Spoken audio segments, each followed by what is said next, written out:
Rubbish কথা বলবেন না আমার সাথে রাবিশ কথা বলবেন না। আমিও দেখেছি অস্ত্র ছিল, অবশ্যই ছিল। আমি কি তার হাতে লাঠি ছোটা ছিল, আমি নিজে দেখেছি। লাঠি দিয়ে সে মেরে আপনি শুনেন, আপনি তো একা দেখেননি নাকি, আরো অনেকে বলছি। বলেন, আমিও দেখেছি, আমি দেখেছি।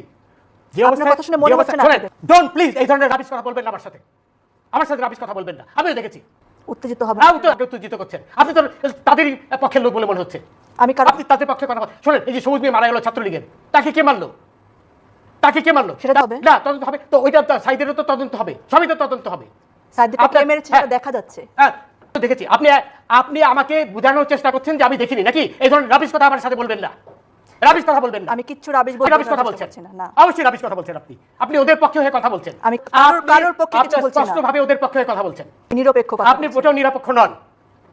এরপরে আমাকে বলতে দেন আগে। এরপরে আপনার প্রশ্ন করেছেন, এটা জবাব নেন। বলছেন না, আপনি প্রশ্নের উত্তর দিচ্ছেন না। আপনি আপনার প্রশ্ন, আমার প্রশ্নের উত্তর পাননি, অথবা আমার প্রশ্নের উত্তর বোঝার মতো মেধা আপনার নেই। আচ্ছা, এখন কথা হাসবেন না প্লিজ, ডোন্ট লাফ এট মি। আচ্ছা, এখন কথা হলো, জাস্টিস শামসুল সামাইক, আপনি আমার নামটা ভালো করে উচ্চারণ করতে পারেন না নাকি? এটি থেকে বোঝা যাচ্ছে যে আপনি আমার প্রতি আক্রোশ নিয়ে এখানে বসেছেন। আমি যেটা বলেছি ঠিকই বলেছি, এবং আপনার প্রতি যেটা অপমান করেছেন, আমার নামটা পর্যন্ত আপনি ঠিক মতো উচ্চারণ করতে পারেন না। আপনার লজ্জা হওয়া উচিত। যেটা বললো, আপনি এমন ভাব দেখাচ্ছেন যে আপনি একাই সেই টেলিভিশনটা দেখেছেন। আমি যখন বললাম আমিও দেখেছি, তারপরে আবার আপনি আমাকে বারবার বলছেন যে আমি দেখেছি কিনা। তার মানে আপনি একাই দেখেছেন, আর কেউ দেখেনি। শুনেন রনি, কালকে যে না উত্তেজিত হওয়ার কারণ হচ্ছেন আপনি, উত্তেজিত করছেন, মানে এমন ভাব দেখাচ্ছেন যে আপনি একাই দেখেছেন, আমি দেখি, এবং পুরো বাংলাদেশ দেখেছে। না, পুরো বাংলাদেশ দেখেছে, বাংলাদেশ আর এখানে আসেনি, তাই তো? আমিও তো দেখেছি। আমি কি অন্ধ ছিলাম? অবশ্যই আমি যখন বললাম আমি দেখেছি, তারপর আপনার একজন হিসেবে আপনার চুপ হয়ে যাওয়া উচিত ছিল। আপনি আবার আমাকে খোঁচাচ্ছেন। শুনেন, এইখানে আমাকে বলতে দেন প্লিজ, লেট মি স্পিক।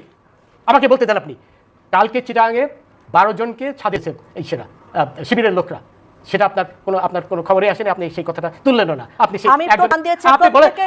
কি বলেছেন এই কথা? কালকে 12 জনকে ছাড়ি থেকে ফেলে দিয়েছে শিবিররা, আপনি সেটা বলেননি তো?